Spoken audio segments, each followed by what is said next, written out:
j'ai encore l'immense plaisir de recevoir le docteur Nathalie Djonda, donc qui est américaine, d'origine togolaise. Elle est auteure, productrice, réalisatrice. Elle vit aux États-Unis depuis 2005 dans l'État du Maryland.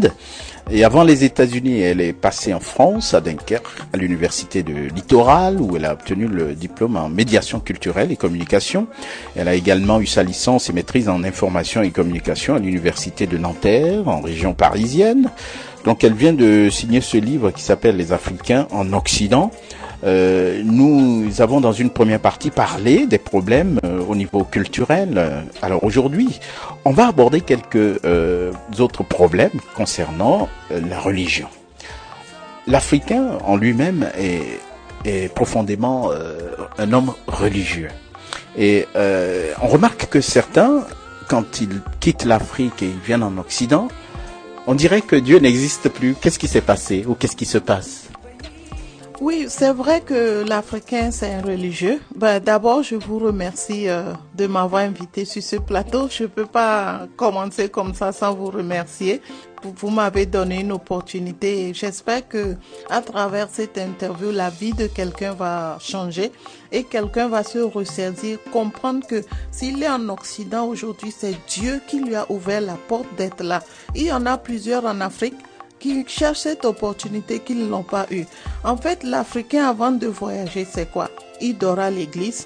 Je sais pas, ils se disent chrétiens ou musulmans, je parle en gros. Il dort dans sa mosquée ou à l'église.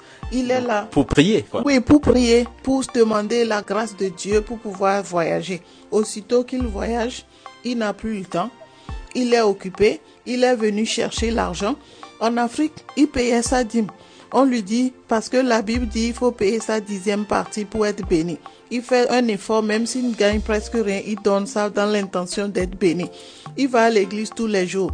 Il make sure qu'il sert dans la maison de Dieu pour que Dieu le bénisse, parce qu'on dit, si tu sers dans la maison de Dieu, tu seras protégé. Il donne les offrandes. Même s'il n'a pas beaucoup d'argent, il fait au moins un effort pour vivre une vie paisible et une vie de sainteté. En Afrique, ça? En Afrique. Mais lorsqu'il arrive en Occident, pour lui, c'est tout comme si c'est en Afrique qu'il adore Dieu et qu'en Occident, Dieu n'existe plus. Lorsqu'il arrive, il s'adonne aux femmes, il s'adonne à la cigarette, il s'adonne à la vie mondaine. Dieu n'existe plus, il n'a plus le temps même pour aller à l'église. Avoir son église, il ne peut plus payer sa dîme encore, c'est pire. Il trouve qu'il est là à juste trouver l'argent envoyé au pays. Je trouve que c'est dommage. C'est pour ça que Dieu est fâché contre beaucoup de personnes en Afrique. J'ai eu à dire dans une interview quelque part, lorsqu'on le fait, tu avais prié. C'est tout comme si quand tu étais allé voir le charlatan pour qu'il t'ouvre une porte pour voyager, on te dira, si tu ne donnes pas, reviens pas donner si. Tu seras fou, tu tomberas, mais tu fais. Dieu, lui, ne te donne pas ces conditions. Il veut juste qu'on soit reconnaissant. Maintenant, toi, Africain, es-tu reconnaissant? Quand après tout que Dieu t'a fait, tout ce qu'il t'a fait, il ne t'a rien demandé, est-ce que tu es reconnaissant à lui? Donc ne sois pas étonné qu'en Occident, tu vas rencontrer des problèmes, tu ne peux pas t'en sortir. C'est ce qui fait que certaines personnes se font rapatrier, par exemple, parce que quand Dieu a ouvert la porte, il avait une mission pour eux. Et quand ils viennent, ils s'adonnent aux choses, ils pensent à leur force. Dieu veut qu'on dépende de lui. Lorsque tu ne suis plus sa vie, tu ne fais plus de choses. Mais la malédiction te frappe, tu retournes en arrière. Donc, beaucoup de choses arrivent aux gens. Si tu payais ta dîme en Afrique, tu viens ici, Dieu te donne l'opportunité de travailler. Paye ta dîme, ça te fait quoi? Même si tu ne vas pas à l'église, tu es occupé, pas de problème. Mais au moins, envoie ta dîme. Même si tu envoies un pasteur en Afrique, toi, tu fais ce que tu dois faire. Donc, je voulais juste faire comprendre aux Africains qui vivent en Occident, c'est pas seulement en Afrique qu'on sert Dieu, mais on sert Dieu aussi en Occident. Que ce soit en Europe ou aux États-Unis ou en Asie, Dieu il est le même et il est universel. Donc ce que tu faisais avant que Dieu ne te bénisse, lorsque tu voyages en Occident, refais la même chose. Sois fidèle pour que Dieu continue par te protéger. Parce que sans la protection divine, l'on n'est rien. Alors, quels sont les... Vous évoquez dans votre livre Les Africains en Occident, Nathalie Djonda, vous évoquez que un des arguments que les Africains utilisent pour ne plus aller à l'église, c'est le travail. je travaille, j'ai du travail, alors que pourtant c'est Dieu qui lui a donné ce travail. Oui, c'est ça je dis. Il dit c'est le travail. Ok, pas de problème, c'est Dieu qui t'a donné. Il dit, il travaille le dimanche. Ok, pas de problème. C'est pour ça qu'il ne va pas à l'église, il ne peut pas servir. Mais est-ce que tu paies ta dîme? Lorsque tu reçois ce travail-là, est-ce que au moins tu as le temps d'envoyer la dîme à Dieu? Si tu lui envoies cette dîme, Dieu ne va rien te demander, même pourquoi tu ne vas pas à l'église. Mais au moins, il sait que tu as toujours l'alliance avec lui. Donner la dîme, c'est quoi? C'est renouveler l'alliance avec le Seigneur. Et quand on ne le fait pas, Dieu n'ouvre plus les portes pour nous. C'est ce qui ouvre les portes, c'est ce qui protège nos finances et pas seulement la santé, c'est ce qui nous fait avancer. Lorsque Satan viendra t'accuser, c'est par là Dieu dit non, ça c'est mon enfant. C'est comme parfois tu vas à des services, on te dit d'avoir un abonnement. C'est la même chose, il faut avoir un abonnement avec le Seigneur. C'est tout ce que Dieu demande. Docteur Nathalie Djonda, donc nous entretenons autour de son livre Les Africains en Occident et nous parlons des problèmes de religion que les Africains peuvent rencontrer ici en Occident. Est-ce que vous avez l'impression qu'ils sont perdus ici en Occident au niveau de la religion vis-à-vis de la culture, la façon dont on loue Dieu en Occident, c'est totalement différent de la façon dont on le fait en Afrique. Et comment ils s'organisent les Africains au niveau religieux aux États-Unis et en France, par exemple? Bon, aux États-Unis, je peux mieux répondre. Mais en France, j'ai pas trop d'expérience, mais je peux quand même savoir. Aux États-Unis, quand même, l'État reconnaît la christianité puisque le totem, c'est que en Dieu nous croyons. Donc, quand même, l'État, parfois, pas souvent, aide des églises qui connaît qu'il peut aider et qu'il donne aussi l'occasion aux églises de faire l'église dans les écoles, par exemple. Donc là encore, c'est plus facile d'adorer Dieu. Ils ont encore plus d'opportunités. Mais malheureusement, beaucoup de pasteurs aux États-Unis africains ont transformé l'église en business. Je peux le dire par là. Ça devient business pour eux. Chacun peut ouvrir une église parce qu'il pense à l'argent. Donc quand c'est comme ça, forcément, on vise l'argent avant Dieu. D'abord, l'église ne va pas durer parce que c'est pas une bonne base. Et de deux, le comportement des gens dans cette église ne va pas plaire à Dieu. Donc, aux États-Unis, les gens, puisqu'ils ouvrent les églises pour l'argent, ils ont des mauvais comportements, ils combattent les membres. Comme on avait, moi, j'ai jamais caché, j'ai dit à certains pasteurs, j'ai pas spécialement certains pasteurs, mais j'ai fait des interviews, j'ai dit, aux États-Unis, la plupart des églises africaines tombent à cause des femmes de pasteurs. À un moment donné, il faut être réaliste. En Afrique, la femme de pasteur, elle est douce, elle est humble, elle est la maman de toute une église. Mais en Occident, c'est elle la maîtresse, c'est elle qui doit parler mal aux gens, c'est elle qui doit combattre les gens et les gens doivent quitter l'église. C'est elle qui doit monter son mari pour se joindre à elle, combattre celle qu'elle jalouse. Mais c'est de n'importe quoi. Finalement, où est Dieu? Et les pasteurs aussi, en voulant se marier, ils ne prient plus, ils cherchent les femmes qui ont de l'argent, les femmes qui ont les belles maisons. Finalement, on ne consulte pas Dieu. Et après, ils s'étonnent. Oh oui, je l'ai épousée, elle est si. Mais est-ce que tu as consulté Dieu d'abord? Ce qui fait que les églises africaines en Occident, la plupart, c'est vraiment de n'importe quoi. Puisqu'il n'y a pas Dieu, puisqu'il n'y a plus un père, il n'y a plus une mère. Donc, chacun ouvre une église parce qu'il veut avoir un métier. Donc, les églises, avec l'expérience que j'ai eue dans les églises africaines aux États-Unis, c'est pas du tout. Donc l'église en Occident, parmi les Africains, se tourne autre chose et il n'y a plus Dieu, il n'y a que eux-mêmes, il n'y a que leur intérêt. Et puis finalement les églises se ferment et puis ils restent à la maison. Donc les gens aussi, ils disent qu'ils n'ont pas le temps d'aller à l'église. On avait déjà dit ça, mais c'est déplorable. Très déplorable. Ils doivent être fidèles puisque les gens n'ont plus la crainte de Dieu. Ils pensent qu'ils ont réussi, ils sont déjà au top. Donc, ils ne sont plus soumis comme ils l'étaient en Afrique.